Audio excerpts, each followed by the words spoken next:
Bonsoir à tous, ou plutôt à toutes, chères auditrices, et bienvenue sur Big Gospel. Donc nous sommes en direct aujourd'hui pour notre nouvelle émission B-Ladies, l'émission 100% femmes. Donc au cours de cette émission, nous allons découvrir un peu plus à propos de la femme, qui elle est, quel est son rôle et beaucoup de choses. Donc comme on vous l'a dit, nous allons recevoir plusieurs intervenantes qui viendront pour vous parler et pour vous apporter de nouvelles choses ou même des conseils. Donc aujourd'hui, je suis sur le plateau avec plusieurs femmes, plusieurs fortes têtes, et je vais les laisser se présenter une par une, et ensuite nous allons continuer notre émission. Donc je vais commencer par ma gauche. Hello, moi c'est Christa Jackson, donc j'ai 27 ans, je suis mariée et maman depuis bientôt 9 mois. Je suis chantre également et puis je sers au sein de l'église GRC. Donc moi c'est Pauline Toukoum, j'ai 25 ans et je ne suis pas encore mariée comme ça. Je suis assistante des pasteurs à l'église Parole du Salut Paris et voilà, et je travaille dans la banque. Ok, ensuite. Alors moi c'est Amanda Okenge, j'ai 26 ans, je suis fiancée, donc bientôt mariée par la grâce de Dieu, et je sers également dans mon église qui est intitulée. Notre partage, en fait, c'est en même temps une association et une église. Et voilà, me concernant. Merci. Du coup, tu nous as pas donné le nom de l'église. Notre partage. Ah, excuse-moi, okay. C'est moi. Alors, bonjour à tous et à toutes. Moi, je suis la sœur Josepha Kitoko. Je sers Dieu dans l'église Gagner les âmes pour le Seigneur. Et j'ai 23 ans, donc voilà. Alors moi c'est Esther, j'ai 19 ans, je suis étudiante et je sers dans la même église qu'elle, donc Gagner les âmes pour le Seigneur, et je suis monitrice à l'Écodime. Et voilà. Donc Esther et Josepha sont animatrices de l'émission, comme vous pouvez le voir sur l'affiche. Et du coup, je ne me suis même pas présentée parce que je pense qu'il y en a plein qui ne me connaissent pas, parce qu'on est toujours derrière les caméras. Donc moi, c'est Lauriane, l'une des directrices de la radio Big Gospel. Et du coup, je suis également présentatrice de l'émission B-Ladies. Je sers Dieu à l'église Arche de l'Éternel et je suis chantre et modératrice. Voilà. Donc le thème d'aujourd'hui, comme on l'avait dit, c'était « Femme, qui es-tu » ? Donc on va vraiment essayer de savoir, en fait, d'identifier vraiment quel est le rôle de la femme, à quoi sert-elle, et voilà. Donc on va commencer par le début, qui est la création. Et pour cela, on va lire Genèse 2, 21 à 23, et après on pourra parler autour de ça.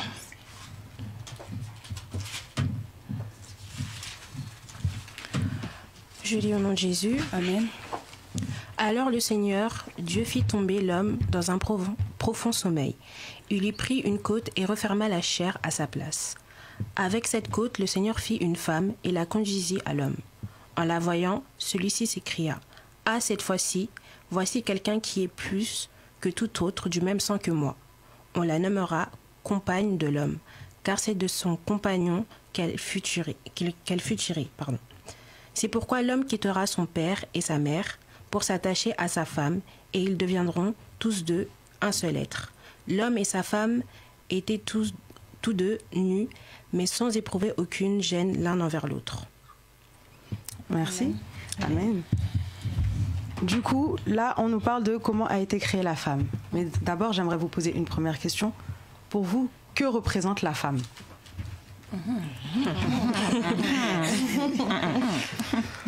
Voilà, alors je laisse les Yaya commencer. Vas-y, si tu as quelque chose à dire. On a beaucoup de choses parce que c'est vrai. En fait, je pense qu'on a tellement de choses à dire qu'on ne sait pas par où commencer. Ça. Ouais, c'est un sujet très vaste. Moi, je dirais, pour commencer, l'aide de l'homme, son appui, l'appui de l'homme, en fait. Moi, je dirais ça. Ok. Bah, pour moi, la femme, c'est un mystère. Je dirais ça. Moi, je dirais que c'est la complice de Dieu. C'est là que je voulais en venir. Pas mal. La complice de Dieu. Moi, je dirais que Enfin, je dirais un peu plus, je dirais que c'est une pièce maîtresse dans la création. Parce que quand on regarde bien, certes, je ne suis pas une féministe, hein, excusez-moi, non, pas du tout. Hein. Mais en fait, quand on regarde bien la Bible, en fait, on voit que c'est à travers en fait, la femme que Dieu a pu accomplir beaucoup de choses.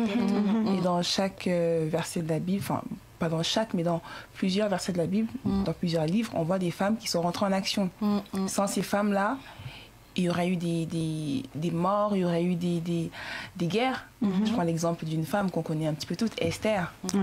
Son oncle lui dit, qui sait si ce n'est pas pour ce temps-là que tu as été nommée reine, en fait, parce que Dieu l'avait placée pour ce temps-là, pour qu'elle puisse sauver son peuple. Donc, pour moi, la femme, c'est une pièce maîtresse de Dieu pour la création. Après, maintenant, elle doit savoir aussi rester à sa place. Oui. Ça aussi, c'est un sujet. On va en parler. Pour moi, une femme, qu'est-ce que je pourrais dire? Parce que vous avez déjà tout dit. Elles ont tout dit, hein, t'as vu? Franchement, c'est difficile de passer en dernière, mais je peux dire que la femme, c'est celle qui soutient, celle qui soutient, celle qui aide, celle qui accompagne, celle qui peut crier aussi. Donc, je pourrais dire ça. Voilà. Moi, je voulais ajouter que la femme, en fait, c'est aussi... C'est un sentinelle, en fait. C'est celle qui veille. Oui, totalement. C'est ça. Pour moi, une femme, c'est vraiment celle qui veille, parce que même si on regarde à la maison, c'est un peu la femme qui gère tout. C'est un peu la femme qui sait où sont rangées les choses, comment ça se passe, qui dirige un peu. Donc, c'est elle qui veille, en fait. Donc, très bonne définition de la femme. On a un petit peu, on a regroupé les idées. Et pour vous, quelles sont les caractéristiques qu'une femme doit avoir? Ça, c'est vaste, hein? C'est très vaste. C'est vrai que l'un des fondements, c'est la sagesse. C'est la base de On parle dans la Bible de la femme sage et de l'homme sensé. Donc là, c'est vraiment... Parce que quand une femme fait quelque chose, elle le fait bien. Et même quand c'est d'une manière pas bonne, elle le fait bien aussi. En fait, elle donne tout son cœur. C'est pour ça que la femme insensée, lorsqu'elle est insensée, elle est vraiment insensée. Elle ne fait pas les choses à moitié, parce que souvent, les femmes, on prend souvent les choses à cœur. Et dans tous les domaines, en fait. Je pense que par rapport à ça, nous avons un exemple même dans la Bible. Dieu a créé la femme de manière mystérieuse. Et ensuite, nous voyons bien ce combat dans lequel le diable ne commence pas par attaquer l'homme, il va chercher la femme parce qu'il sait que tout ce que la femme touchera peut la transformer en or ou pas. Exactement. Et de même, ce qui est aussi merveilleux, c'est que Dieu, si nous voyons dans la Bible, depuis l'Ancien Testament jusqu'à, on va dire, le Nouveau, Dieu ne s'adressait pas, hormis quelques femmes, ne s'adressait pas directement à des femmes. Les sacrificateurs, c'était plus des hommes. Mais sauf que la chose qui change, c'est que dans le Nouveau Testament, Dieu choisit de passer par la femme, commencer l'histoire par la femme. Pourquoi? Parce que par rapport à ça, on peut se poser des questions, parce qu'on voit que là, on a un exemple précis sur la fondation, le rôle même de la femme. Elle reste un mystère, que ce soit pour nous, que ce soit pour le diable lui-même. Je pense qu'il n'y a que Dieu qui sait, comme le disait la sœur Christa. C'est vrai que nous-mêmes... Excuse-moi. Excuse-moi, je voulais juste rebondir sur ce que tu disais. Et ce qu'on comprend aussi derrière, c'est que quand tu vois que Satan, en fait, il a voulu directement commencer par la femme. C'est qu'on voit en général quand Satan cherche à attaquer quelqu'un, c'est qu'il a quelque chose de précieux, c'est qu'il a une étoile, c'est qu'il a quelque chose de fort. Donc c'est là que tu vois que la femme doit avoir quelque chose de particulier, quelque chose de différent, quelque chose en fait qui va permettre à l'homme de changer même le cours de sa vie. C'est vrai. Bon, on le voit avec plusieurs hommes. En fait, on voit pour la plupart des hommes, il y en a qui sont devenus hommes d'affaires aujourd'hui, présidents. Je prends l'exemple de Barack Obama, qui avant était un simple stagiaire. Et quand il rencontre sa femme qui était au-dessus de lui, elle le pousse à devenir ce qu'il est aujourd'hui. On voit que la femme, certes, la première caractéristique de la femme, c'est la sagesse, mais aussi, je pourrais dire que la femme a cette capacité-là à être déterminée. C'est-à-dire qu'elle ne voit pas forcément les obstacles. Elle fonce en fait, elle est déterminée. Je pourrais dire sagesse, détermination. Détermination dans tout. Comme disait Christa, dans ce qui est bon et dans ce qui est mauvais. C'est vrai. Elle est déterminée. C'est vrai. Ça, c'est vraiment, quand elle veut quelque chose, elle fait tout pour l'avoir. C'est ça. Elle fait tout pour l'avoir. Donc c'est ça en fait. D'où le fait qu'il y a le bon côté comme le mauvais côté. Parce que quand elle veut aussi détruire quelque chose, elle va jusqu'au bout. Très bien. C'est pour ça que très bizarre, je pense que peuvent trouver certains hommes, quand je le dis, mais la femme peut être très, très, très mauvaise. Comme elle est aussi. Elle peut être très, très bien, comme elle peut être aussi très, très mauvaise. Elle peut te détruire. Elle peut vraiment te détruire. Donc, ça, je peux des fois donner des conseils à un homme et dire franchement fais attention, très très très attention. Je suis une femme, je sais pourquoi je dis ça. Donc c'est vraiment la femme, elle a vraiment ces deux côtés là. C'est là où tu vois que la femme elle a un grand pouvoir quand même. Elle a la possibilité de détruire et de fortifier, de faire des bonnes choses comme le Seigneur aussi il attend qu'on puisse le faire. C'est qu'il y a quelque chose quand même que le Seigneur a donné à la femme qui est différent chez l'homme. Donc on a dit la sagesse, la détermination, ensuite l'humilité, savoir rester à sa place. C'est ça. Parce que la femme, connaissant qui elle est, sachant le pouvoir, même si dit comme ça paraît un peu, on va dire, vulgaire, parce que il y a aussi le problème de confiance en soi quelquefois, mais je parle de manière vraiment globale, générale. Connaissant son pouvoir, la femme monte très rapidement en orgueil. D'où le fait que la Bible nous rappelle souvent qu'il faut retourner à sa place. Parce que la femme elle n'a pas besoin de quelqu'un qui lui dise ça, tu peux le faire. Je peux le faire, je sais. Je peux même être multitâche et je sais gérer les choses. Mais au bout d'un moment, quand elle gère un peu trop de choses, elle se croit supérieure à l'homme. Après ça aussi, je pense que c'est un problème aussi de société. On est dans une société où on nous montre une femme qui peut tout faire, qui est indépendante. D'où le fait que cet esprit-là de femme féministe, comme je disais, je ne suis pas féministe. Hein. Non, c'est pas une émission de féministe. S'il vous plaît. Comme en fait, dans cette génération, enfin, pas forcément les chrétiens, mais dans le travail, les femmes veulent être comme les hommes. C'est ça. Elles veulent avoir les mêmes pouvoirs, elles veulent avoir les mêmes droits, elles veulent être comme les hommes. Ce qui fait que, malheureusement, cet esprit-là aussi est rentré dans l'église. Ce qui fait qu'il y a des femmes qui veulent aussi dire non, mais moi aussi je suis une femme, je peux faire ça, je peux faire ça. Moi aussi, je ne dis pas que je suis contre les femmes pasteurs, pas du tout. Je suis pour le ministère de la femme, mais avec humilité. Savoir se dire que certes, je suis une femme appelée au ministère, mais l'homme est aussi au-dessus de moi. Même si ce n'est pas mon mari, même si on n'est pas mariés, mais dans l'ordre de Dieu. Dieu a créé les deux en même temps. C'est ça, mais il a créé l'homme. Mais Dieu a créé les deux en même temps. Dieu a créé l'homme et la femme en même temps. Mais dans l'ordre d'apparition sur la terre, c'est l'homme en premier. Ça veut dire quoi? Ça veut dire que d'abord, il est d'abord important. Enfin, Dieu place d'abord l'homme en premier parce qu'il place en l'homme quelque chose que la femme n'a pas. C'est ça. En fait, là, on retrouve l'un des premiers principes en fait, de la vie. Parce qu'aujourd'hui, je pense qu'on voit les fruits. Je pense qu'on connaît toutes les femmes, des fois, dans des guichets, ou même des femmes policières. En fait, elles ont toutes. En fait, une femme, lorsqu'on lui donne un peu de pouvoir, elle va dans l'extrême. Je pense que l'homme, en fait, il est là, en fait, pour stopper un peu la femme. Par exemple, une femme policière, par exemple. Si on la laisse toute seule comme ça, elle risque vraiment de faire les choses à cœur.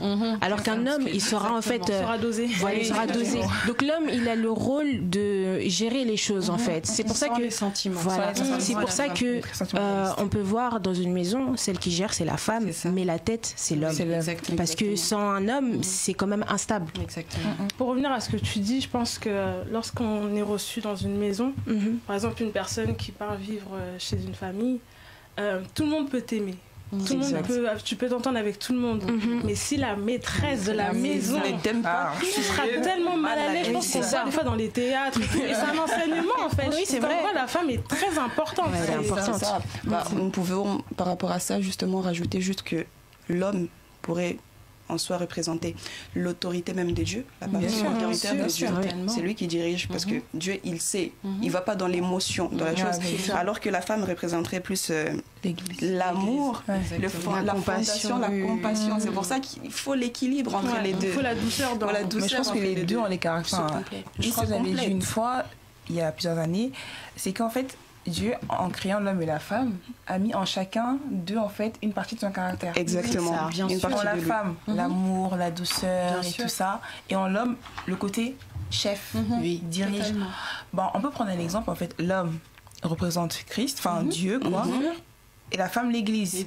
D'où, en fait, la femme doit rester soumise. En aucun cas, l'Église voudra être chef de Dieu. Exactement. C'est ça, en fait. Dès que tu comprends ce principe-là, toi, en tant que femme, tu te dis, attends, ok, l'Église est en dessous de Christ. L'Église est dirigée par Christ. L'Église a besoin de Christ pour avancer. Exactement. Mais dès que tu perds en fait cette notion-là de complémentarité, c'est bon, tu pars loin. Tu dérives. Totalement. C'est vrai.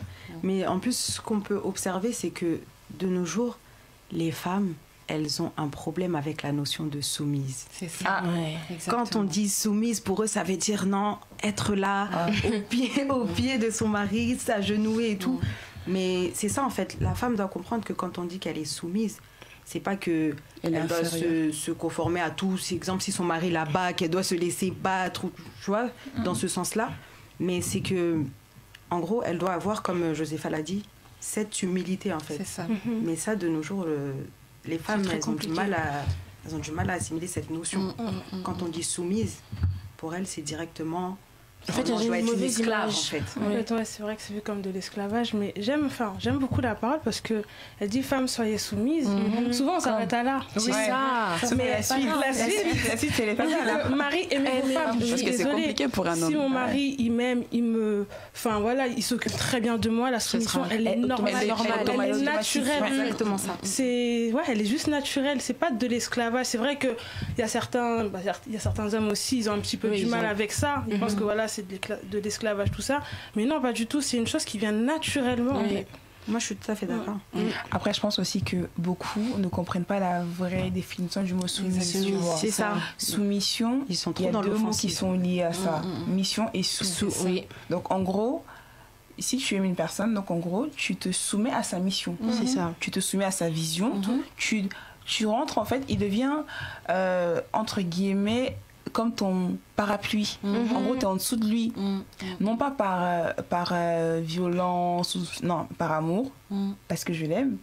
Je vais me soumettre à sa vision, à sa mission. Si Dieu lui dit, va habiter au Bangladesh, je sais pas où, parce que j'aime cet homme, je me plie à sa mission, je me plie à la vision de Dieu pour sa vie. En fait, c'est ça la soumission. Après, je ne suis pas mariée, je ne suis pas fiancée, pour moi, voilà. Quand tu dis ça, ça revient encore à l'Église. C'est ça, en fait. Tu regardes aujourd'hui, l'Église doit se soumettre à Christ. C'est ça.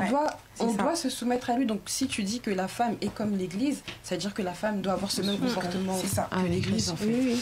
Sauf que l'Église a plein de défauts. Et la femme, l'Église a plein de défauts parce que l'Église, elle a du mal avec les deux extrémités. Soit elle est trop dedans, soit pas assez. Du coup, c'est ce qu'on retrouve chez la femme. Soit on est trop, soit on n'est pas du tout. Et là, ça cause problème. J'apprécie que tu aies parlé de ça parce que justement, j'avais une question. On dit que la femme, c'est l'image de l'Église et que c'est l'épouse du Seigneur. Mais pourquoi Moi, je dirais parce que l'Église, elle n'est pas facile à vivre. Dans la Bible, Dieu dira à l'homme, aime ta femme. Parce qu'une femme, elle est des natures en quelque sorte insupportable. Quand elle est déterminée sur quelque chose, elle est insupportable. Et on peut voir que l'Église, quelquefois, quand on réfléchit, on prend du temps, on se dit franchement, Église, on part dans l'extrême. Est-ce que Dieu vraiment, avec tout ce qu'on fait, c'est compliqué. Pour supporter quelqu'un, il faut l'aimer fortement. Parce que la femme, si elle a envie de te pousser à bout, elle te pousse à bout. Elle ne peut pas te rater. Quand elle a un plan en tête, elle peut aller jusqu'au bout. C'est là où on retrouve sa détermination de la chose. Mais sauf que l'homme, c'est plus quelqu'un qui va assez rapidement. Il va recadrer, mais qui ne va pas rester trop focalisé. Quoique, il y a des exceptions encore par rapport à là. Mais il ne va pas trop se focaliser. Alors qu'une femme, quand j'ai quelque chose en tête et que ça ne marche pas comme je le veux, au bout d'un moment, je vais finir par sortir. Non, mais d'ailleurs, toi... Au bout d'un moment, ça va remonter à la surface. Mais pour y arriver, il faut l'aimer. C'est pour ça qu'on dit aussi, la femme, c'est comme l'Église. Il faut l'aimer. Et l'Église, lorsqu'elle t'arrive, avec les autres, il développe la chose. Tu apprends. Tu es nourri dans l'Église. Tu apprends à vivre avec les gens. La femme, c'est la même chose. Quand tu l'apprends, elle se développe. Peu importe ce que tu lui donnes, elle va la développer. Elle te nourrit. Elle t'aide à croître. Si tu lui donnes quelque chose, elle la développe assez bien, malgré ses failles. La femme, c'est la même chose. Je pense que c'est par rapport à ça que... Enfin, après ça, c'est... Moi, je dirais C'est mon aussi humble que avis. c'est, comme le dit la parole, l'homme doit aimer la femme comme Christ a aimé l'Église. Maintenant, comprendre pourquoi on dit que Christ a aimé l'Église. Exact. Par rapport à quoi? Quel acte que Christ a posé pour aimer l'Église? Donc, tu vas dans la parole, tu comprends que le Seigneur, il nous dit que Dieu a tant aimé le monde qu'il a donné son Fils unique afin que quiconque ne croit en lui ne périsse, mais qu'il ait la vie éternelle. C'est là que tu comprends qu'en fait, comme tu disais, il y a cet acte d'amour. Mais maintenant, quand tu reprends dans l'amour, qu'est-ce qu'est l'amour derrière ça? Qu'est-ce qu'il y a dans l'amour? Qu'est-ce que l'amour fait qui fait qu'aujourd'hui, il y ait cette comparaison-là avec l'Église et la femme? Qu'est-ce qu'il y a dans l'amour, en fait, qui fait qu'on puisse mettre les deux, comparer les deux? Et quand tu regardes dans l'amour, il y a l'amour supporte tout, l'amour ne regarde pas son intérêt, l'amour est patient. Et quand tu regardes tout ça, c'est Christ, en fait. C'est Christ. Et aujourd'hui, ce que le Seigneur il demande, c'est que l'homme puisse être comme Christ. Le même sacrifice donc que Christ a fait pour l'Église, a fait donc pour ceux qu'il a aimés. En fait, l'homme doit faire la même chose. C'est-à-dire, tu te dis, mais c'est énorme. C'est énorme, on demande beaucoup. On demande quelque chose d'énorme. On dit que l'amour supporte tout. Supporter tout, qu'est-ce que c'est? Mais qu'est-ce que c'est ça? Est-ce qu'on est dans le support? Les tout là, est-ce qu'on est patient comme on nous dit d'être patient? Est-ce qu'on regarde à notre intérêt ou pas? Donc quand tu regardes, Christ n'a pas regardé à son intérêt. Christ, il a tout donné. Il a tout donné par amour pour nous, comme l'homme doit donner aussi pour la femme. Mais je dis ça, l'homme doit donner pour la femme, mais c'est pareil aussi pour la femme. La femme aussi doit avoir cet amour-là, manifester aussi cet amour-là. Après, là, on est dans la soumission, ça se complète. Exactement. Exact. Justement, sans cet amour, tu ne peux pas te soumettre. C'est ça. Impossible, parce que tu ne pourras pas tout supporter. Tu regarderas toujours à ton intérêt, comme la femme le fait souvent. Tu regarderas toujours à tes sentiments. C'est le reflet, c'est la chose qu'on lui donne. Exactement. Après, moi, je rejoins beaucoup Amanda. Après, juste rajouter une chose, c'est que la question c'était la femme est comme l'Église, c'est ça? Oui. Pourquoi dit-on que, en gros, pourquoi dit-on que la femme juste revenir à la question de base. Pourquoi dit-on que la femme est comme l'Église? Ok. En fait, comme disait Amanda, c'est que de base même d'abord, pourquoi est-ce qu'on dit que la femme est comme l'Église?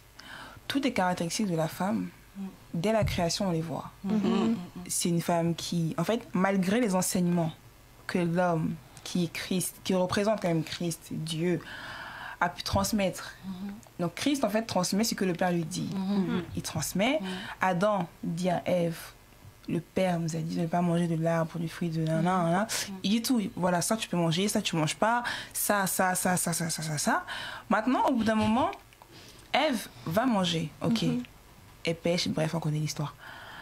Et quand on continue dans la parole, on voit que les femmes ont un certain, en fait, on voit en fait des femmes différentes. On voit des Delilah, on voit des Anne, on voit des Pénina, on voit des Rahab aussi. En fait, il y a plusieurs caractères de la femme qu'on voit. C'est comme l'Église. Aujourd'hui, l'Église, certes, l'Église est le temple est la maison de Dieu, le corps de Christ et tout ça, mais il y a beaucoup de choses qui ne vont pas. Malgré ça, Christ aime toujours l'Église. Christ n'a jamais dit parce que tu pêches. En fait, on a toujours cette impression que parce que l'Église a une mauvaise image aujourd'hui, que Christ a arrêté d'aimer l'Église. Non. On le voit même dans Apocalypse, quand il décrit les églises, il dit Éphèse, Pergame, nanana. En fait, il prend le temps de citer chaque église avec chaque caractère différent de l'église et dit voilà, répands-toi. En fait, c'est par amour qu'il fait ça.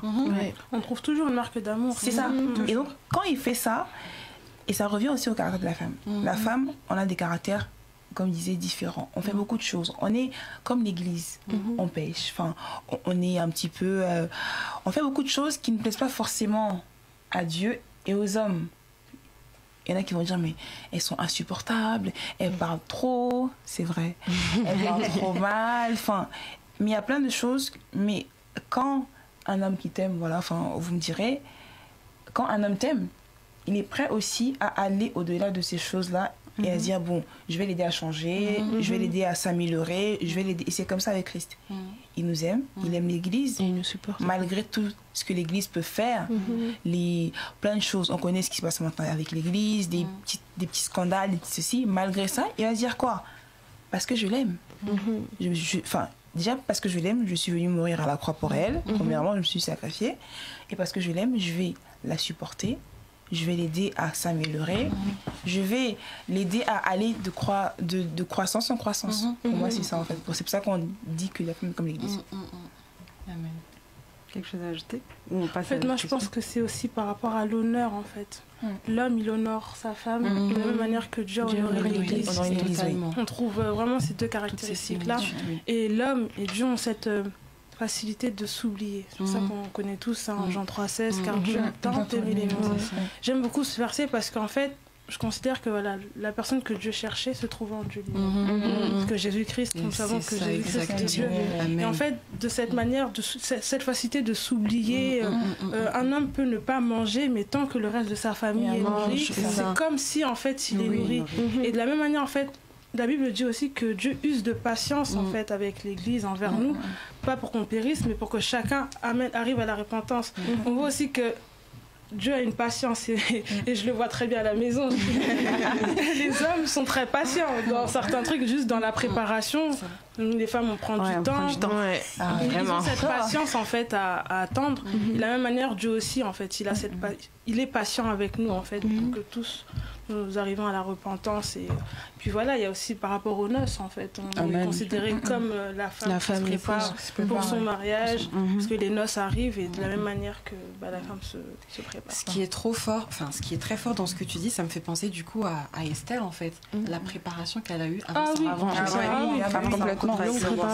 C'est super. Le timing, tu vois le temps qu'elle a pris, elle a vraiment pris ce temps de se nettoyer, de se purifier vraiment pour être, quand elle va se présenter devant le roi, qu'elle puisse être en fait agréable.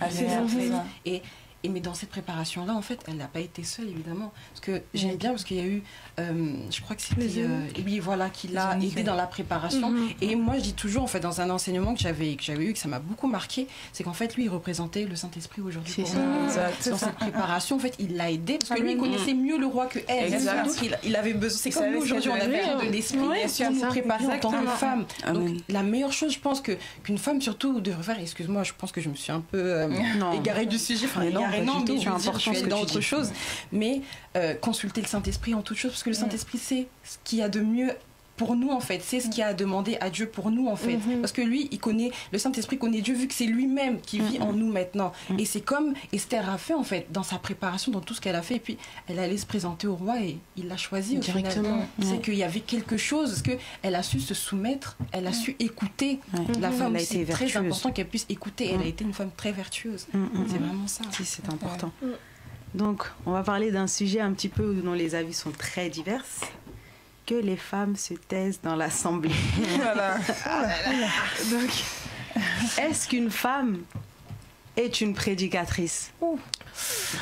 Est-ce qu'une femme... Moi, à vrai dire, ça c'est des débats que je suis toujours. Franchement, c'est compliqué. En fait, il faut le dire. Je pense que on a besoin de connaître notre identité. Je pense qu'en fait, quand on lit, en fait, certains ne comprennent pas le contexte dans lequel en fait il a été dit. C'est juste parce que c'est la fin. Parce qu'en fait si on lit bien en fait c'était parce qu'il y avait beaucoup de désordre en fait.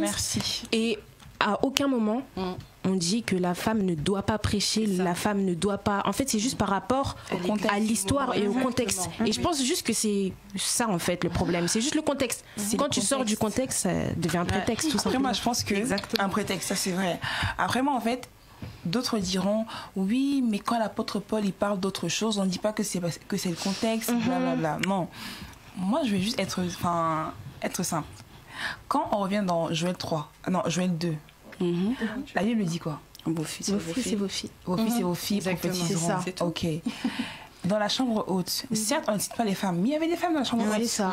Et quand l'esprit est descendu, l'esprit a fait quoi? Il a touché tout le monde. Tout le monde allait prêcher. Exactement. Encore mieux même. La femme samaritaine, la première évangéliste de la Bible. C'est ça. Elle est partie faire quoi? Elle est partie parler et dire ce que Christ lui avait dit en fait. Moi je pense que c'est trop facile de dire que la femme ne l'a pas, elle n'a pas ceci. En fait c'est limiter le Saint-Esprit. Exactement. C'est limiter en fait, c'est dire que parce que tu es une femme, que l'Esprit va moins agir avec toi. Il faut savoir que nous sommes d'abord des esprits avant d'être des personnes. Merci. L'homme est d'abord esprit, sauf que l'esprit n'a pas de sexe. C'est ça. C'est simple. Tout simplement. D'autres diront oui, mais l'apôtre Paul exhorte. il t'exhorte. Je peux t'exhorter à faire une chose, mais c'est pas forcément une vérité. Je n'entre pas là-bas. Mais ce que je veux dire, c'est que on limite beaucoup l'esprit. On minimise beaucoup les femmes aujourd'hui. Après, il y a beaucoup d'abus aussi. Oui, c'est vrai. Bien sûr. Mais il faut comprendre aussi que en la femme, Dieu a mis une capacité. Dieu a mis quelque chose que le monde doit exploiter. Vos fils et vos filles, dans les derniers jours. Les derniers jours ont commencé quand Christ est monté. Exact. Donc, dès que Christ est monté, les derniers jours ont commencé. Parce que les apôtres pensaient que Christ reviendrait à leur temps. Alors que non. Voilà. Donc, dans les derniers jours, je répondrai de mon esprit. De mon esprit. Mon esprit. Et dans les derniers jours. Dans les derniers jours. Vos fils... Est-ce que ça arrête aux fils? Non. Oh. L'esprit aurait pu dire, bon, les fils seulement. Voilà. Hein, et vos vieillards. C'est ça. Non. Vos fils et vos filles prophétiseront, parleront de la part de Dieu, diront des oracles de Dieu. Donc, ils feront quoi? Ils seront en fait des sacrificateurs. Bien sûr. Tout simplement. Des femmes aussi sont aussi sacrificateurs. Encore mieux. Il l'a dit. C'est ça. Allez et faites. Pas les hommes. C'est ça. Il n'a pas précisé. Allez, tout le monde. Allez et faites des nations. Voilà. L'ordre est pour tout le monde. Ouais. La femme, pour moi, en tout cas, je bénis Dieu parce que dans mon assemblée, c'est quelque chose qui est encouragé. La femme, pas qu'on prône, mais on pousse la femme à comprendre en fait ce que Dieu a mis en elle. Et pour moi, je pense que la femme peut prêcher, mais j'ai une limite. Oui. Pour moi, C'est vrai. une femme ne peut pas être à la tête d'une église sans un homme sur elle. Oui. Pour moi, je m'arrête là. Oui. Elle peut prêcher, elle peut être pasteur, elle peut être prophétesse, apôtre, mais pour moi, Exemple en plus dans la vie. voilà. Mais pour moi, une femme ne peut pas se lever et dire que je dirige une église et je n'ai pas un homme au-dessus de moi. Moi, pour moi, je ne suis pas d'accord. Bah, c'est par rapport à là qu'on parle de la soumission en Mais fait. c'est ça. Voilà. Qui maintenant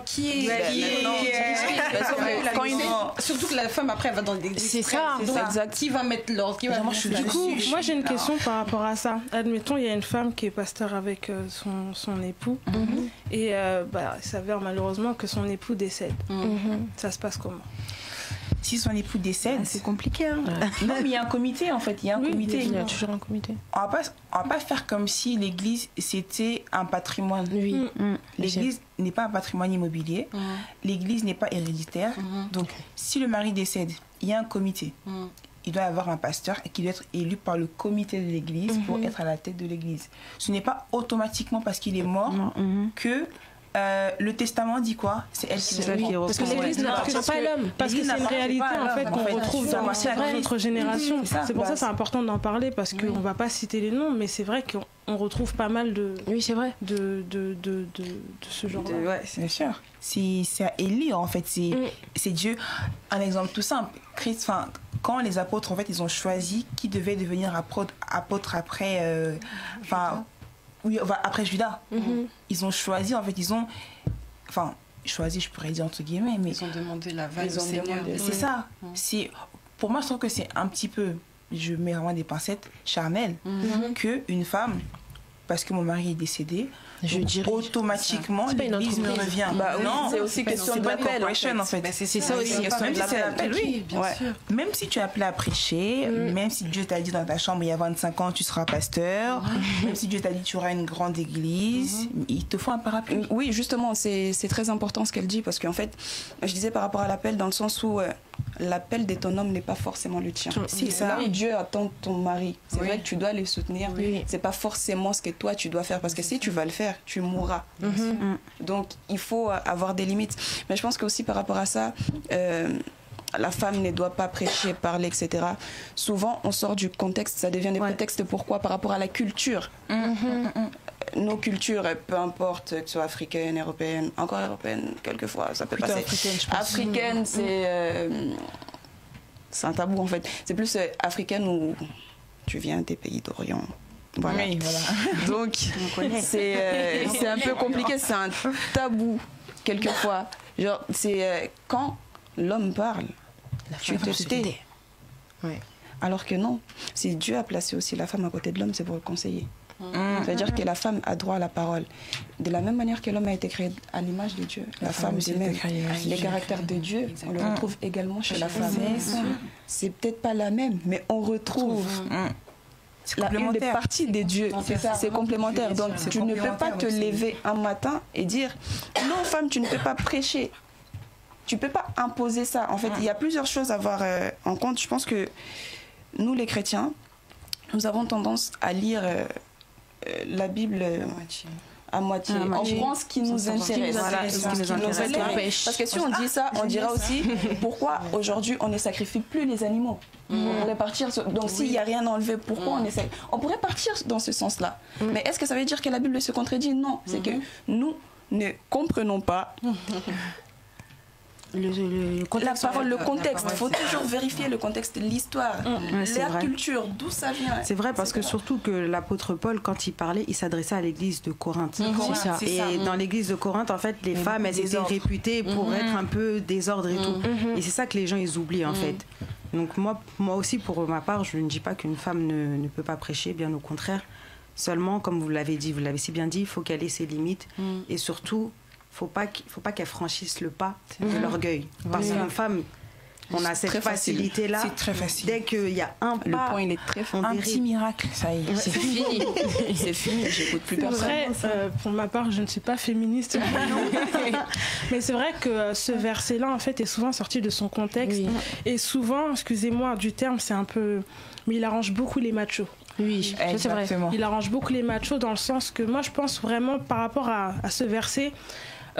l'ennemi en fait c'est beaucoup introduit dedans parce qu'en fait il sait comment la femme en fait elle peut amener les choses, l'onction qui peut se déverser sur la femme et en fait je sais qu'il a voulu également du coup étouffer ça en fait en ramenant ce genre de discorde au sein de l'église tout ça, donc c'est un peu compliqué, donc sincèrement moi j'encourage en tout cas. Après c'est vrai qu'il y a des limites, mais voilà, une femme qui parle, ça elle parle bien aussi, tu sais, après moi je pense aussi que les femmes aussi, il y a deux volets, comme disait Christa, il y a deux volets aussi.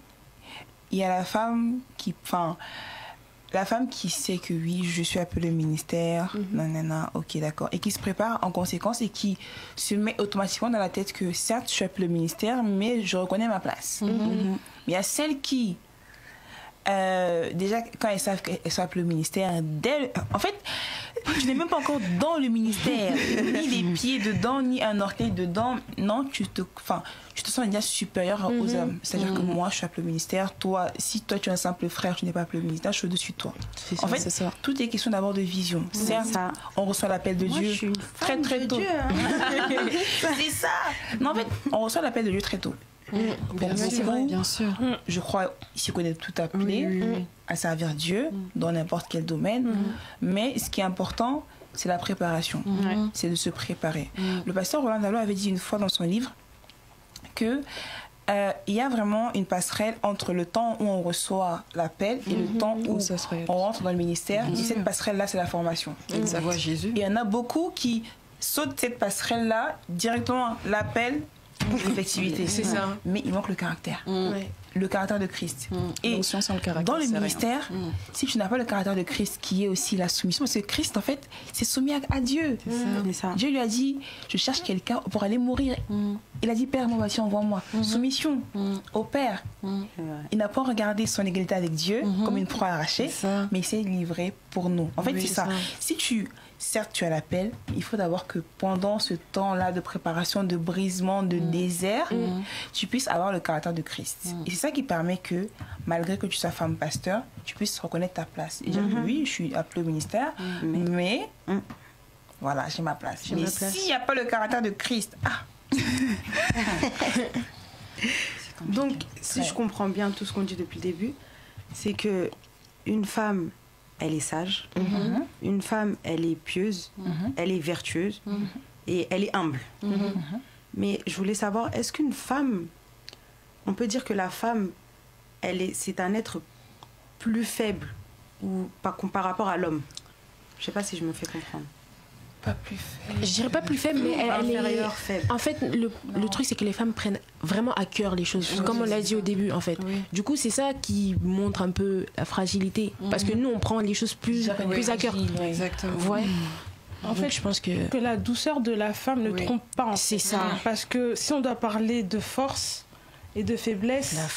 La femme, je suis désolée. Non, on va parler juste des 9 mois, on va parler de l'accouchement, on va parler de l'avant, du pendant, de l'après.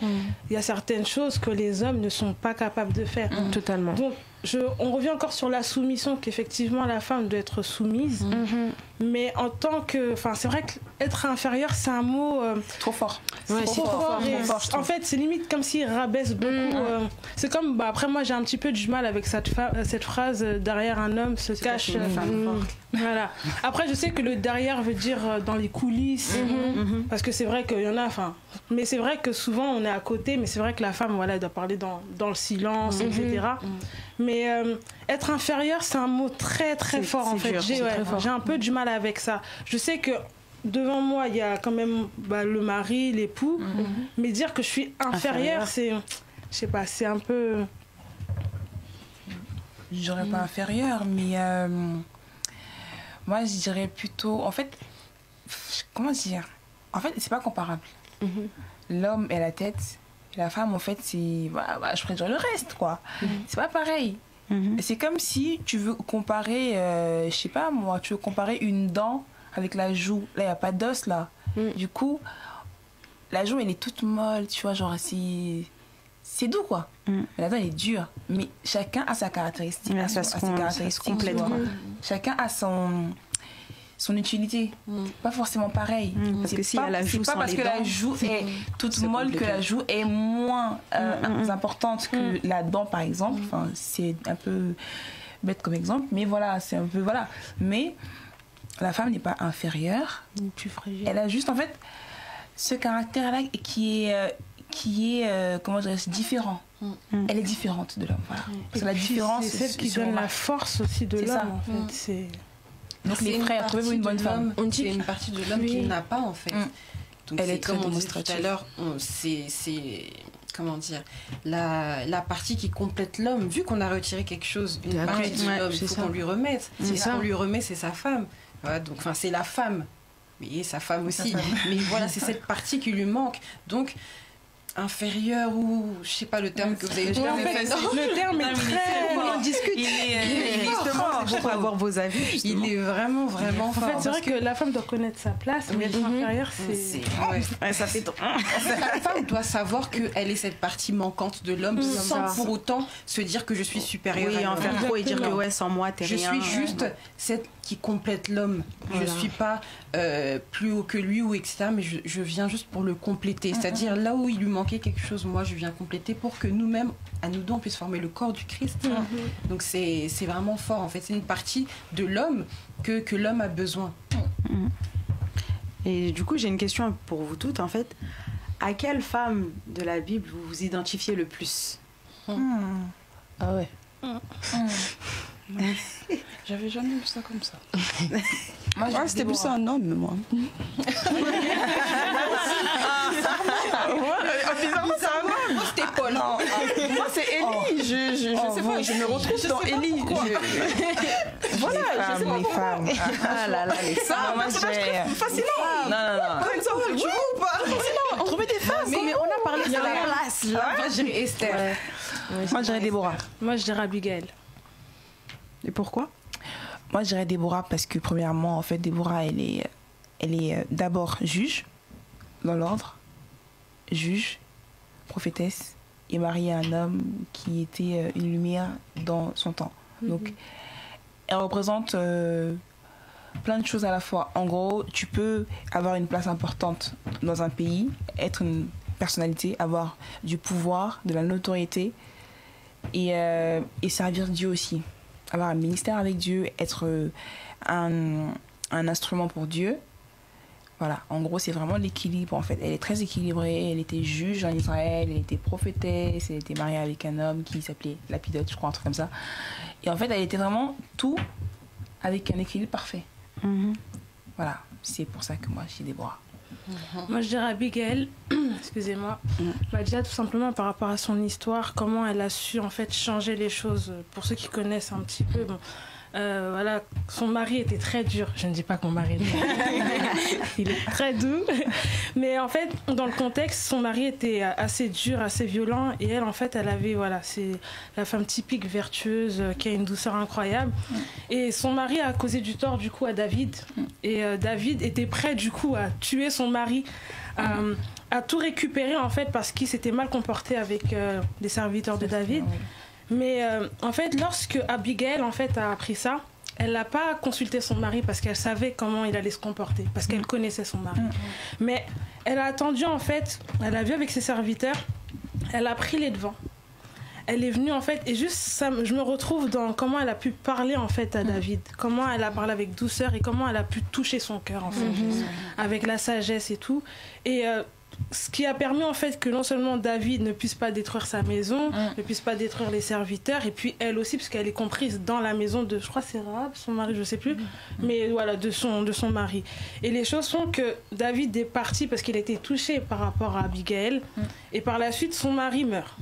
Et David vient récupérer en tant qu'épouse. Donc, non seulement elle a gagné pas mal de choses, mais en fait, si elle s'était pas comportée avec sagesse, elle aurait pu détruire pas mal de choses. Et puis même elle, je pense que voilà, elle aurait pu même mourir également. Parce que la colère, on voit quand même David, son caractère, voilà. Mais voilà, c'est par rapport à ça que je me retrouve.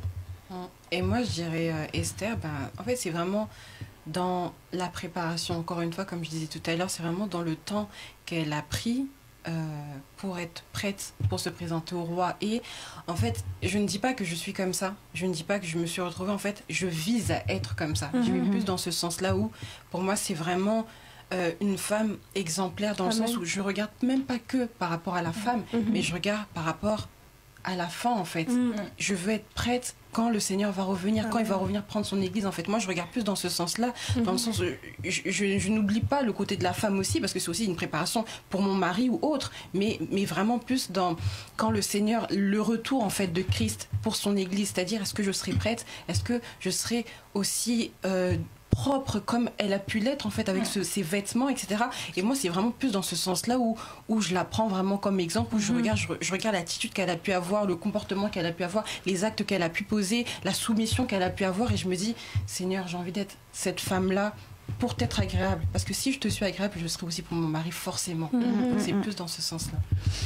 Bah moi pour ma part, ce serait peut-être Marie, pas Marie la mère de Jésus, mais oui, Marie de Magdala, parce que c'était quand même la première femme, après que Jésus soit parti, à expérimenter l'expérience, on va dire, surnaturelle, voir les anges, par l'occasion de parler avec les anges. En fait, c'est des anges qui t'annoncent la nouvelle que Jésus est ressuscité, la première personne. Mais malgré ça, elle a gardé son humilité. Ça aurait été d'autres femmes aujourd'hui. Moi, j'ai eu la vision. Toi, t'es qui? Toi, t'as vu, toi. Après, l'église. Les anges me connaissent. L'église, j'ai vu Jésus. Voilà. La bouche autorisée, ça aurait été la bouche autorisée aujourd'hui, vous voyez. Mais sauf qu'elle a gardé son humilité. Elle avait la sagesse, la manière de dire les choses. Elle est repartie et s'est dit, oui, je le sais, mais je dois rentrer. Elle n'est pas partie en premier commencer à crier à tout le monde, mais elle est repartie voir ses compagnons pour dire Jésus est ressuscité. D'où je rejoins la sœur Pauline, elle me disait, même si une femme dirige une église, une assemblée, il y a toujours une couverture spirituelle d'un homme quelque part. Elle va voir Pierre, parce qu'il savait, mine de rien, certes Jésus ne l'avait pas encore dit, que sur toi je bâtirai mon église, mais quand tu es conduit par le Saint-Esprit, tu fais des choses qui suivent le sens, l'ordre, la logique. Elle est repartie, elle a commencé à parler, elle leur a dit que le Seigneur est ressuscité. Ils l'ont cru? Non. Ça aurait été d'autres femmes, encore on revient là, on aurait commencé à non, mais attends, moi c'est lui qui parle. Rébellion. Voilà, rébellion directement. Mais encore là, on voit pas où elle se rébelle en fait. Elle se rébelle pas, elle est dans la joie, l'humilité. Pourtant, elle vient d'un endroit, elle vient de loin. Si on suit son témoignage, elle vient vraiment de loin. Mais en fait, ça, j'aime beaucoup cette dame, parce que quand elle change complètement de route. Elle repart plus en arrière. C'est pour ça que j'apprécie chez elle. Moi, je m'appelle Esther. Donc... Je savais, j'en étais sûre qu'elle allait Moi, dire. je pars dans l'optique que, en fait, le prénom qu'on donne à un enfant, ça suit vraiment. Exact. Donc, moi, personnellement, je ne savais pas qui était Esther. Je suis partie chercher. Et si je vois bien comment Dieu me ramène, je vis à peu près des choses. C'est vrai que c'est pas la même chose parce qu'il n'y a pas de roi, etc. Mais je vis quand même des choses qui sont en rapport aussi avec ce qu'elle a pu vivre. Par exemple, pour le temps de la préparation. D'une manière ou d'une autre, on est préparé. Et du coup, voilà. Les filles, on va passer à un petit jeu. D'où vos ardoises. Et toi? Ah, moi. Merci. J'allais poser cette question. Elle a répondu à la question. Alors, moi, je dirais plutôt Ruth. Ok. Pourquoi Ruth? Parce que je me retrouve en elle, notamment par rapport à la fidélité qu'elle a eue envers Naomi. Et c'est un principe pour moi de base, en fait. Du coup, ce qu'elle a fait, en fait, c'est quelque chose que je sais qu'à sa place, j'aurais vraiment fait la même chose. Je me serais vraiment comportée comme elle. Donc, ouais, Ruth, je l'aime beaucoup. Je l'aime beaucoup. Du coup, on va maintenant procéder au petit jeu. Alors, donc devant vous, vous avez des ardoises. Et ça va être un principe simple. Je vais vous dire des noms de personnages, des femmes de la Bible. Et vous devrez noter être ou ne pas être. Et après, on se dit pourquoi. Même si je sais que j'ai déjà un petit peu les réponses. C'est plus le pourquoi qui va intéresser. Les faux, ça. On va y avoir un peu plus de débat. Faut préciser, hein, parce que... Non, mais il a raison. Parce que sinon, on va dire que bon. Alors, bon, la première, je crois qu'on a déjà la réponse, mais c'est Esther. Esther, tu fais trop semblant de réfléchir. Moi, j'ai déjà écrit. Une fois que vous avez écrit, vous retournez vos ardoises, on va les voir de toute façon. Pour ceux qui nous suivent sur Facebook, ceux qui nous écoutent, je suis désolée. C'est là. Donc, ouais. Je crois que c'est par là. Bon, moi, je crois que c'est par là. Je me suis dit, non, bah ouais, c'est par là, voilà. je sais pas. Nous, c'est par là. Nous, c'est là, c'est bien ce que je me disais. Ouais. Et du coup, pour ceux qui nous écoutent, en fait, vous, avant de vous exprimer, vous dites être ou ne pas être, et après vous vous exprimez. On commence par qui? Donc, on commence par qui? Être ou ne pas être. Amanda, on a un petit peu eu ta réponse. Je pense que j'ai Esther aussi. Donc, Dans le fait de couvrir, c'est vrai que par rapport à... Du coup, c'est être aussi. Ouais, c'est être. Et en fait, j'aime beaucoup sa fidélité envers Mardoché. Et en fait, le fait d'avoir ce sacrifice, non seulement par rapport au peuple d'Israël, elle a quand même caché un secret assez lourd. Aujourd'hui, on n'a pas conscience de ça, mais c'est vrai qu'à l'époque, c'était très compliqué de cacher le secret qu'elle avait. Et sa détermination à parler avec le roi. Parce que c'est vrai qu'elle n'était pas autorisée, mais elle est quand même allée. Il y a un truc, un élément qui m'a assez surpris dans ce livre, c'est qu'à aucun moment on voit écrit Dieu en fait dans ce livre. Mais on voit beaucoup, entre guillemets, l'action, voilà. Même l'action du Saint-Esprit en fait dans ce livre. Et comme quoi c'est vrai qu'on n'a pas forcément l'appellation, ça ne veut pas dire qu'il n'est pas présent. Et on voit les fruits en fait par la suite. Totalement. Ah, moi Pardon. En fait, je rejoins vraiment Christa, Amanda et Esther encore. Sur Esther. En fait, sa fidélité. Elle était fidèle à Mardoché. Son humilité aussi. Parce qu'elle a vraiment été humble quand il lui a dit voilà, il recherche des femmes là-bas pour être épouse du roi. Elle est partie sans se poser des questions. Il lui a dit tu ne diras pas qui tu es. L'obéissance aussi. Elle a été très obéissante envers Mardoché et elle écoutait beaucoup Mardoché. C'est-à-dire que quand il lui a dit si tu te tais, le secours viendra ailleurs. Elle a dit ah mince, Mardoché a parlé. Donc si Mardoché parle, en fait. C'est un peu une femme en fait que je vois comme étant une femme obéissante et qui avait aussi la sensibilité. Elle était très sensible à ce que Mardoché pouvait dire et elle voyait vraiment en lui vraiment des paroles du Seigneur en fait. Voilà, ça j'aime bien.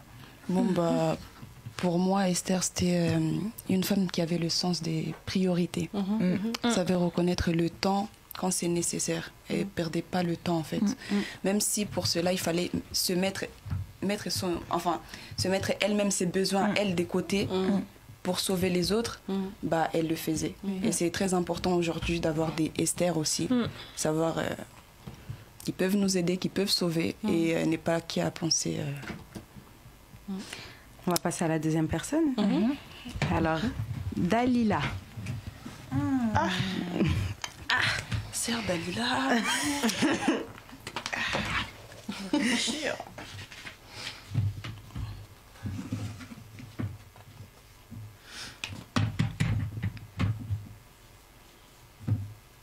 Alors, j'ai un petit trou, rappelez-moi son histoire. C'est Samson. Samson. Ah. Moi, je suis... Sœur Dalila, vraiment. Ouais, parce que... Sa vie, elle n'était pas facile. Hein. C'est pas facile.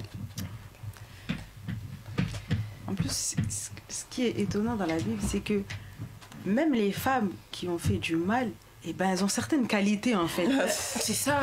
Mais qui sont utilisées dans le mauvais sens. Il y a cette solidarité féminine. Mais Je suis pas féministe. Surtout pas. Non. Bon, voilà, je pense que c'est bon. Je pense que c'est bon. À vos ardoises. Moi, j'ai hésité en vrai. Ah là, il y a un gros parenthèse, entre parenthèses, là. Moi aussi, j'ai hésité. Franchement, mais moi, j'ai finalement... Être. Bah, vu que t'es la seule, Bah, tu peux nous dire. oui, voilà. Bien évidemment.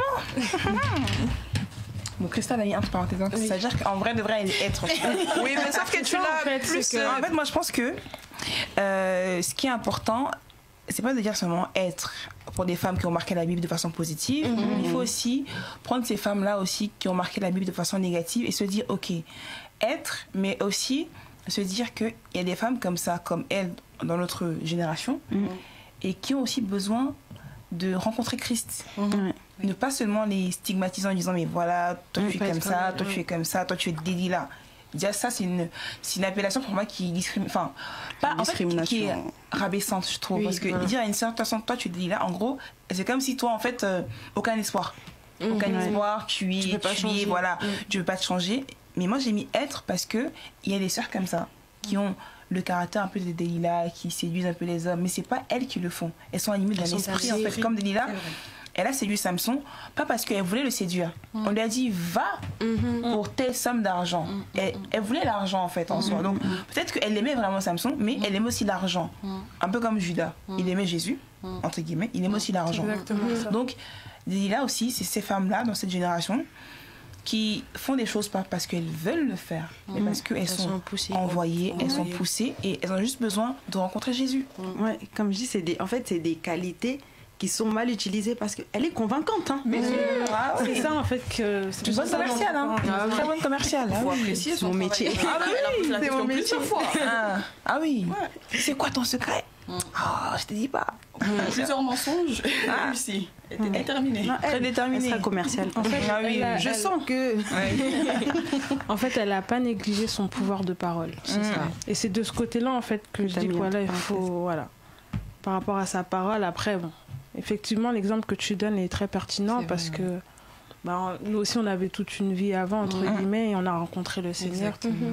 Et le Seigneur ne nous a pas négligés. En tout cas, c'est vrai que là... C'est vrai que... Franchement, oui. Moi, c'est pour ça que j'ai hésité. Même entre parenthèses, j'avais mis... Non, moi j'ai mis être. Moi, j'ai mis c'est par rapport à sa vraiment parole, là, fort. je me suis dit non. Moi aussi, j'hésitais par rapport à ça parce que je me posais la question, est-ce qu'à cette époque-là, elle avait réellement le choix? On peut dire qu'on a toujours le choix, mais Ouais. exemple, ta famille est contre ton mari, il y a quelque chose. Ils sont tous contre. Tu es toute seule. Soit tu le fais, soit tu le fais. On aura du mal. Si on a essayé à quand même... En fait, il y a aussi La pression. la pression. Il y a l'argent, il y a la pression. Et on peut aussi parler du côté influençable, mais je pense que c'est trop... C'est pas le bon mot, en fait. Moi, je dirais la séduction. La séduction, C'est-à-dire, voilà, pourquoi j'utiliserais je dis plus ne ça. pas être, c'est ne te laisse pas séduire. Exactement. Femme, ne te laisse pas séduire. prends pas ce Aujourd'hui, risque. les femmes, on est très facilement séduites par tout plein de choses. C'est vrai. Et c'est très vrai. subtil. Ouais, Ça c'est peut être un tout tout petit. petit truc. Hein, et on est trop facilement séduite. Et c'est pour ça que je dirais, moi, ne pas être parce que, voilà, elle s'est laissée séduire. Peut-être aussi elle avait ce désir dans le cœur. Peut-être aussi elle l'aimait. Elle était tournée vers ces choses-là. Elle était portée vers ces choses-là. Donc que nos cœurs ne soient pas portés vers des choses qui sont désagréables à Dieu, mais plutôt vers des choses qui sont agréables à Dieu. Pour discerner après. Je vais avancer un peu. Le temps nous fait défaut malheureusement. Mais c'est pas grave. Donc Sarah. Alors, Sarah ou Sarahi? Sarahi. Sarahi. Non. Sarahi ou Sarah. Sarah? Ok. D'accord. Sarah. Ok. Sarah qui Sarah d'Abraham.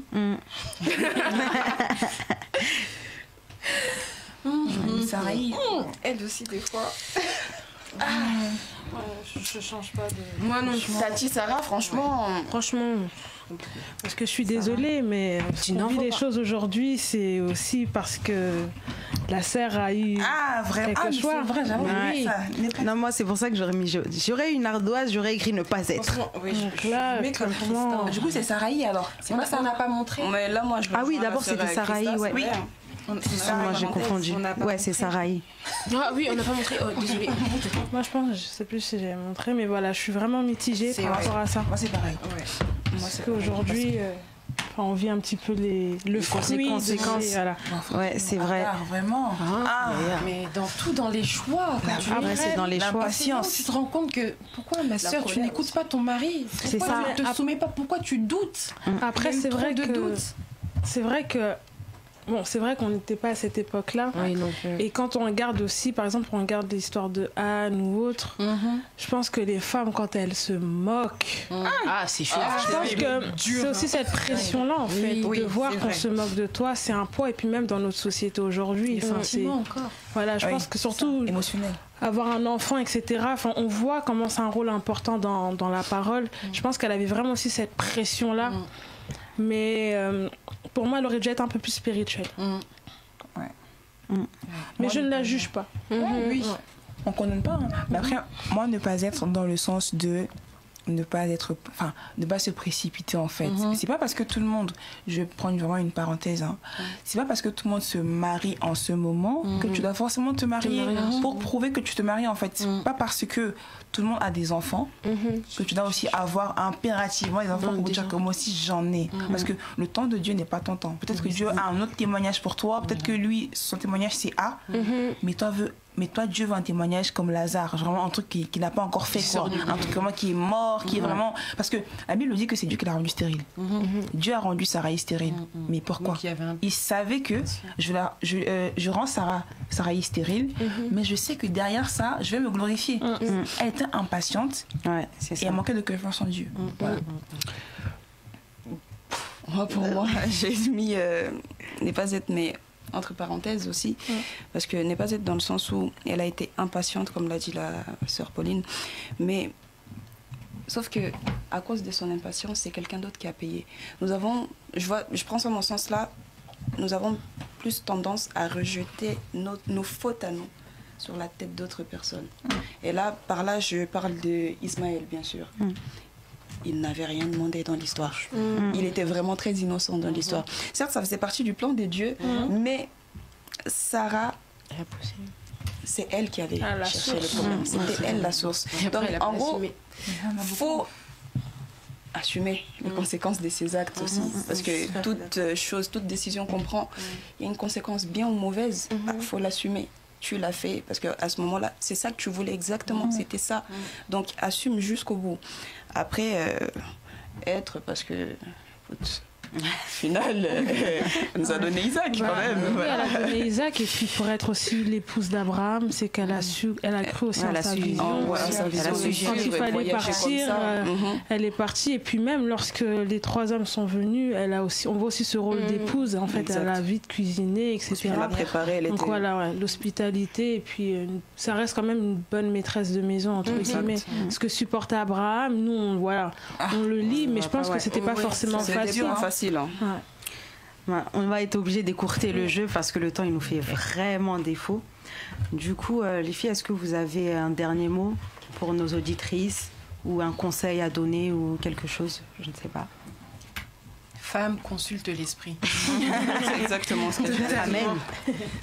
C'est vraiment super important de ne pas faire les choses par sentiment, de ne pas être trop charnel en fait, de ne pas faire les choses selon nos désirs, mais vraiment soumettre tous nos désirs à Dieu. Avant de faire toute chose, vraiment demander au Seigneur. On a l'esprit qui vit en nous. En fait, on a la vie en nous. Étant donné que tu as la vie en nous, donc c'est une vie à qui tu peux parler, à qui tu peux soumettre toute chose. Donc, si quelque chose te dérange, si quelque chose que tu ne comprends pas, si quelque chose n'est pas clair, demande au Seigneur. En fait, c'est lui le seul guide, c'est lui le meilleur guide. En fait, c'est lui qui pourra nous guider et en plus nous façonner de manière à ce qu'on puisse être des femmes agréables à lui. Ne cherchons pas à être des femmes agréables à un homme parce que il veut que je sois comme ça, je dois changer, je dois me mettre. Non, faut pas chercher ça. En fait, le but c'est vraiment de chercher à être agréable à Dieu. Une fois que tu cherches à être agréable à Dieu, tu es forcément agréable aux personnes même autour de toi. Je ne vais pas dire l'homme, parce que toujours on a je ne vais pas dire l'homme comme ça, aux personnes qui sont autour de toi. Ou peut-être pas, mais le but, avant toute chose, c'est de plaire à Christ avant de chercher à plaire aux hommes.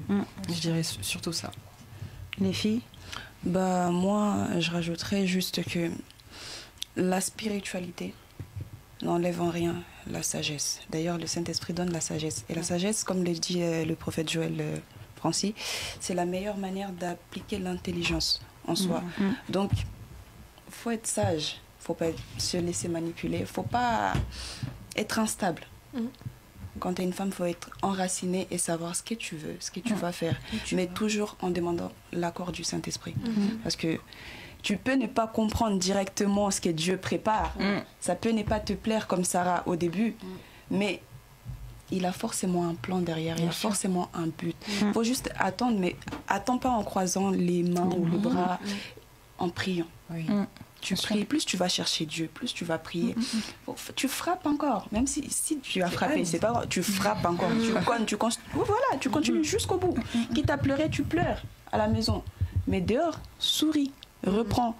Et c'est pas parce que toi tu pleures à la maison que tu ne dois pas aider les autres. Occupe-toi également des autres. C'est ça. Donc, la base. C'est ça. En tout cas, moi, j'aimerais encourager chacune à se ressourcer. Vraiment prendre du temps pour soi. Ça fait toujours du bien. Parce qu'on est très importante, ça on le sait, mais si on ne se ressource pas, en fait, on risque de polluer en fait, les autres. Et voilà, vraiment prendre du temps pour soi-même, se faire des petits cocooning, ça fait du bien. Je pense qu'elles ont tout dit, donc juste soyons sages, demandons l'accord du Saint-Esprit et puis voilà. Donc on arrive à la fin de notre émission. Donc femme, toi qui nous écoutes, tu dois être un être sage et soumis dans le bon sens du terme. Voilà. Et donc nous arrivons à la fin de notre émission. Merci à tous ceux qui nous ont suivis. Merci aux chères auditrices. Merci à vous. Merci à vous. Franchement, ça m'a fait plaisir d'avoir que vous ayez répondu à l'invitation. Merci à nos abonnés qui vont nous suivre, télécharger l'application Big Gospel. Et le meilleur pour la fin, on remercie également le Saint-Esprit qui était avec nous, qui nous a conduits. Vraiment, c'était une émission formidable. Et merci à l'équipe Big Gospel, je les ai oubliés.